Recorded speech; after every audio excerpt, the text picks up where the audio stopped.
Imagine viver em uma época onde o amor romântico era apenas um espectador silencioso nas cerimônias de casamento. Um tempo em que a união entre um homem e uma mulher não era resultado de encontros, mensagens trocadas ou afinidades, mas de acordos familiares, valores econômicos e tradições milenares. Era assim na era bíblica. Um mundo onde o casamento era mais que um rito de passagem. Era uma aliança sagrada, um pacto social e um símbolo de honra familiar. E hoje, neste vídeo, você vai mergulhar profundamente nesse universo antigo, onde cada detalhe da cerimônia, desde o dote até a consumação, carregava significados que iam além do visível. Prepare-se para descobrir segredos escondidos por séculos nas entrelinhas das Escrituras. Antes de começarmos, já deixa seu like, se inscreve no canal e ativa o sininho para não perder nenhum conteúdo revelador sobre os mistérios da Bíblia e da Antiguidade. Aqui você entende a história com profundidade. No mundo bíblico, o casamento não era uma simples escolha emocional. Na verdade, a emoção muitas vezes nem entrava em cena. O que pesava de fato eram critérios como linhagem, posição social, alianças políticas e, acima de tudo, a manutenção da honra familiar. Era comum que os pais organizassem os casamentos quando os filhos ainda eram crianças. Em alguns casos, os noivos sequer se conheciam até o dia da cerimônia. A figura central nesse processo? O pai. Ele tinha a autoridade máxima para escolher o cônjuge do filho ou da filha, guiado por critérios que garantissem o prestígio e a continuidade da família. Mas o que realmente selava esse acordo? O dote. Este não era apenas um presente simbólico, era um pagamento formal. Em hebraico, o dote era chamado de mohar e consistia numa quantia paga pelo noivo à família da noiva, como compensação pela perda de uma filha e como garantia de compromisso sério. Essa prática assegurava que a noiva fosse tratada com respeito e que o casamento não fosse dissolvido levianamente. O dote tinha um papel jurídico e moral. Era a prova de que aquele homem estava pronto para assumir responsabilidades. Curioso, para saber como eram essas cerimônias na prática? Aguente firme que logo vamos explorar os rituais sagrados que cercavam o casamento bíblico. Mas antes, vamos entender o que acontecia nos bastidores desse acordo. Outro aspecto crucial era a preparação do noivo. Ao aceitar o dote e oficializar o contrato, o noivo não levava a noiva imediatamente. Ele voltava à casa de seu pai para preparar um lugar onde o casal moraria. Essa preparação poderia durar meses ou até anos. Era uma espécie de noivado prolongado, mas sem o glamour moderno. Nesse período, o compromisso já era considerado oficial, e a infidelidade, especialmente da parte da noiva, era tratada como adultério, um crime grave, com punições severas, como o apedrejamento. O noivado era, portanto, quase tão sério quanto o casamento em si. Esse intervalo servia não apenas para construir uma casa, mas para amadurecer emocionalmente e espiritualmente. Era um tempo de expectativa, onde a noiva se preparava internamente e o noivo demonstrava sua capacidade de prover. O casamento, então, não começava com uma festa, mas com um teste de responsabilidade. Você consegue imaginar o peso dessa espera? O compromisso firmado sem sequer haver convivência? É quase inconcebível nos dias de hoje, mas era exatamente isso que dava solidez àquelas uniões. Continue assistindo, pois logo vamos entrar no universo das cerimônias em si. E elas eram verdadeiramente impressionantes. O casamento era considerado um contrato legal e muitas vezes registrado por escrito. Esse contrato era chamado de ketubá, um termo que ainda hoje é utilizado no judaísmo. Nele, constavam os deveres do marido para com a esposa, especialmente no que se referia ao sustento, proteção e honra. A ketubá não era apenas um documento simbólico, mas uma garantia de direitos para a mulher, o que mostra que, mesmo num tempo de forte patriarcalismo, havia mecanismos que buscavam proteger a esposa. Aliás, É importante destacar, embora a mulher fosse muitas vezes tratada como parte de uma negociação, isso não significava que ela não tivesse valor.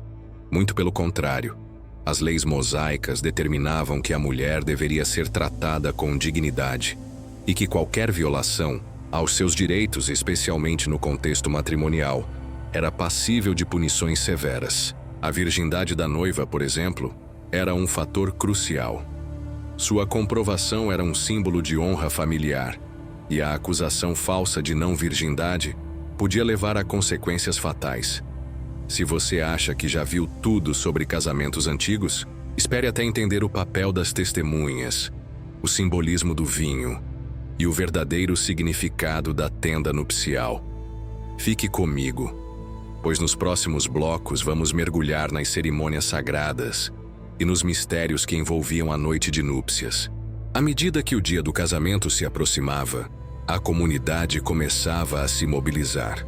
Ao contrário dos eventos modernos organizados por cerimonialistas, o casamento bíblico era um acontecimento coletivo, com rituais carregados de simbolismo e reverência. E tudo começava com uma tradição curiosa: a chegada do noivo como uma surpresa. Sim, diferente dos dias de hoje em que os horários são definidos com precisão, o noivo podia aparecer a qualquer momento, geralmente à noite, para buscar sua noiva. Essa prática refletia a vigilância e a expectativa. A noiva e suas acompanhantes precisavam estar preparadas, com lâmpadas acesas, simbolizando prontidão. Essa imagem, inclusive, foi usada por Jesus na parábola das 10 virgens. Quando o noivo finalmente chegava, uma celebração se iniciava nas ruas. Era comum haver danças, cânticos, instrumentos musicais e muita festa. O cortejo seguia até a casa preparada pelo noivo. E ali acontecia a cerimônia de casamento. E é aqui que a profundidade simbólica se intensifica. O casamento não era apenas um evento social. Era uma representação da aliança entre Deus e seu povo. A união entre homem e mulher era vista como reflexo da fidelidade divina. Por isso, cada gesto, cada elemento da cerimônia tinha um valor espiritual. Os convidados, todos vestidos de branco, representavam pureza e bênção. Havia sempre um mestre de cerimônias que orientava o ritual, garantindo que tudo fosse feito conforme as tradições. Em determinados casamentos, especialmente entre famílias nobres ou sacerdotais, era lido um trecho das Escrituras, e bênçãos eram pronunciadas pelo rabino ou ancião da comunidade. Havia orações, louvores e a recitação do Shema, a declaração de fé judaica. Um dos momentos mais emblemáticos da cerimônia era a partilha do vinho. Uma taça era oferecida à noiva, e ao bebê-la, ela simbolicamente aceitava o noivo. Em seguida, o noivo também bebia da taça. Esse gesto era uma alusão à aliança feita entre Deus e os israelitas no Sinai, quando o sangue do sacrifício foi compartilhado. O vinho, nesse contexto, representava sangue, vida, aliança. Por isso, o ato de beber da mesma taça não era apenas um gesto romântico, mas um pacto solene. Outro elemento ritualístico era a leitura da Ketubá, o contrato matrimonial. Esse documento era redigido com antecedência e lido publicamente durante a cerimônia. Nele estavam registrados os deveres do noivo: prover alimento, vestimenta e afeto, e em algumas versões, também as responsabilidades da esposa. A assinatura da Ketubá diante de testemunhas era o ato formal que legalizava o casamento. E não pense que era possível voltar atrás. Uma vez firmado o contrato, a união era irrevogável. O divórcio, embora permitido em certos casos, era visto como algo indesejado e deveria seguir critérios rigorosos. Em geral, apenas o homem tinha direito de solicitar a separação, mas o motivo precisava ser legítimo. Em comunidades mais rígidas, o simples abandono do lar já podia causar escândalo e exclusão social. Talvez você esteja se perguntando: e como era a noite de núpcias? Que rituais envolviam esse momento tão íntimo e sagrado? Não se preocupe, pois vamos abordar isso com todos os detalhes no próximo trecho. Mas antes, há algo ainda mais impactante para entender: o significado da tenda nupcial, o chupá. Tenda nupcial era erguida no local da cerimônia, geralmente no quintal da casa do pai do noivo, ou no espaço preparado para o casal. Essa cobertura simbolizava a nova casa, o novo começo. Sob ela, os noivos recebiam as bênçãos e selavam o compromisso. A chupa era feita com tecidos especiais, às vezes ornamentada com símbolos religiosos ou heráldicos da família. Sua abertura por todos os lados indicava hospitalidade e transparência, virtudes esperadas do novo lar que se formava.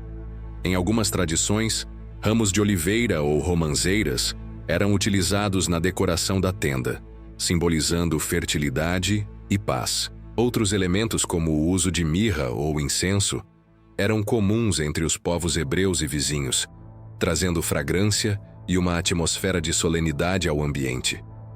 Após a cerimônia pública, vinha o momento mais privado, e talvez o mais aguardado, pelos noivos e pelas famílias: a consumação do casamento.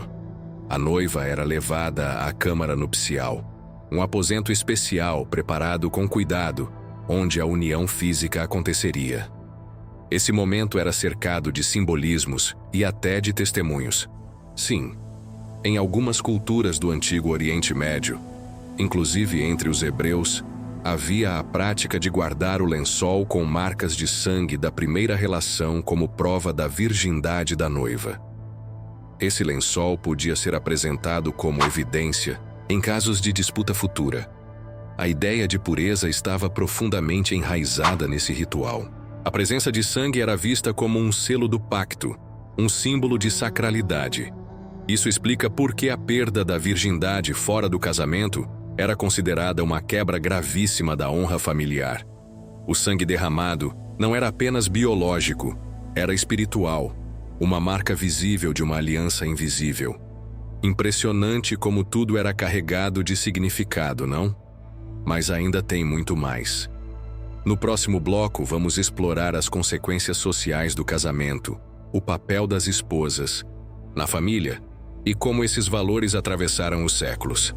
Você vai se surpreender ao descobrir como essas tradições ecoam até hoje.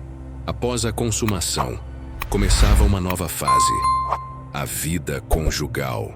Mas o que exatamente esperava por uma mulher casada na época bíblica? A resposta, embora complexa, revela um universo profundamente enraizado na tradição, na fé e nas responsabilidades familiares. A esposa não era apenas uma parceira romântica. Ela era a guardiã do lar, a gestora da rotina doméstica e, acima de tudo, a mãe dos filhos que dariam continuidade ao nome da família. E aqui, temos um ponto crucial. O casamento, mais do que união de duas pessoas, era um meio para perpetuar a linhagem e cumprir o mandamento divino de crescer e multiplicar.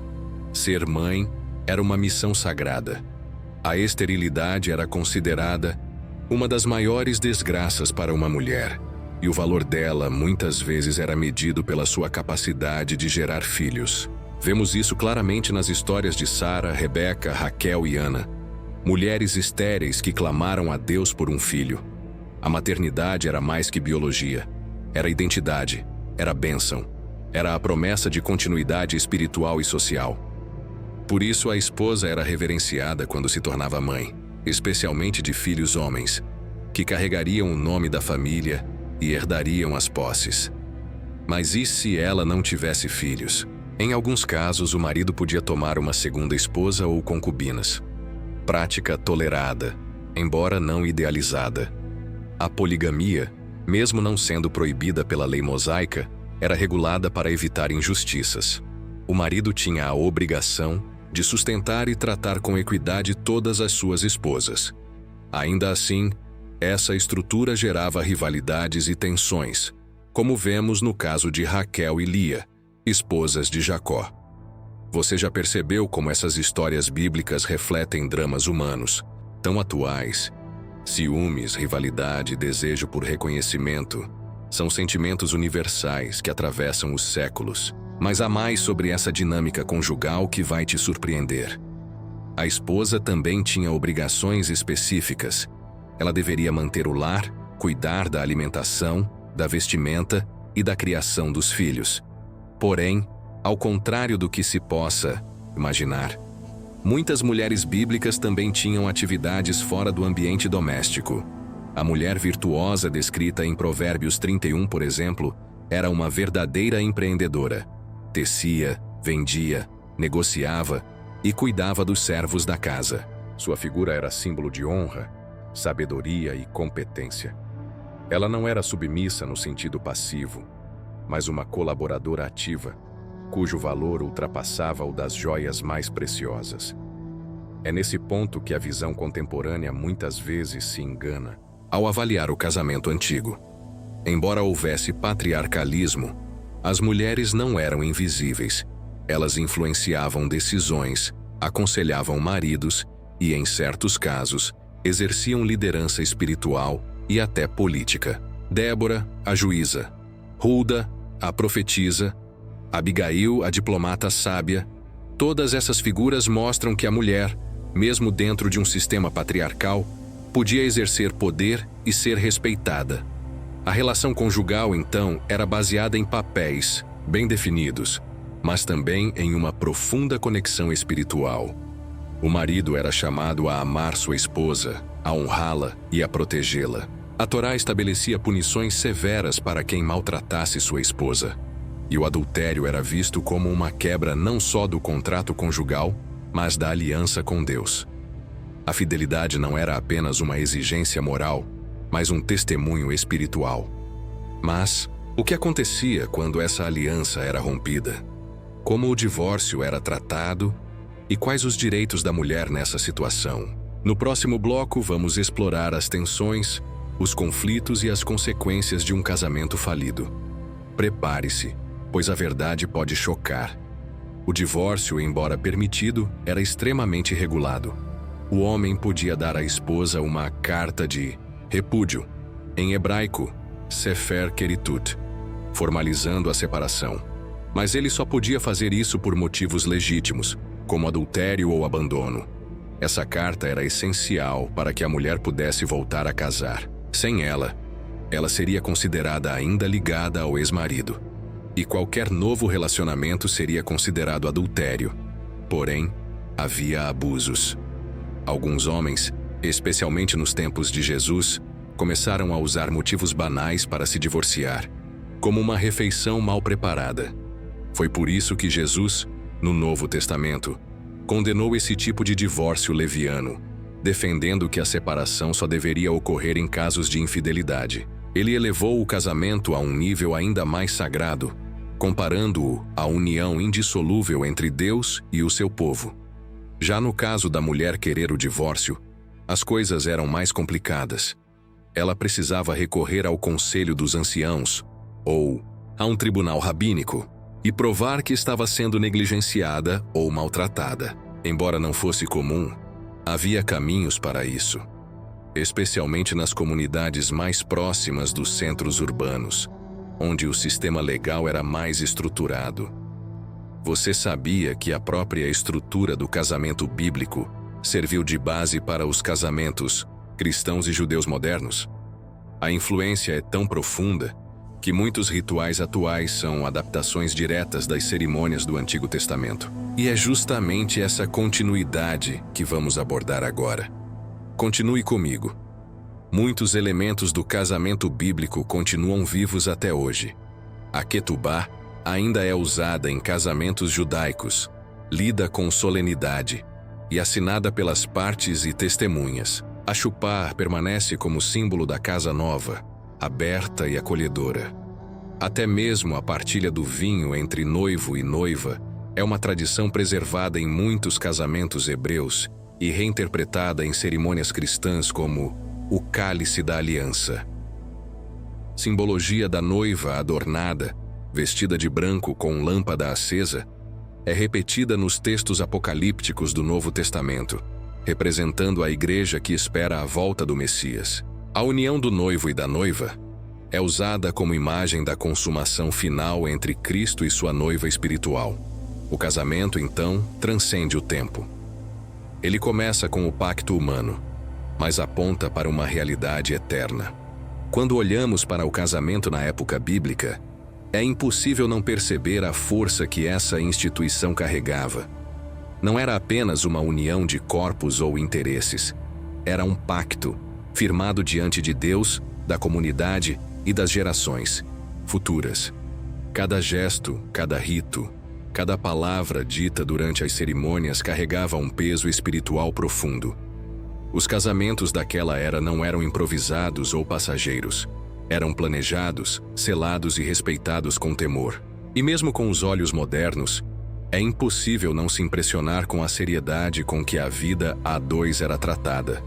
Nos dias de hoje, em que os relacionamentos se dissolvem com a mesma facilidade com que começam, talvez seja tempo de refletirmos sobre o que realmente significa compromisso. A geração atual muitas vezes busca a emoção do momento, esquecendo-se que alianças verdadeiras não se constroem apenas com paixão, mas com propósito, respeito e responsabilidade.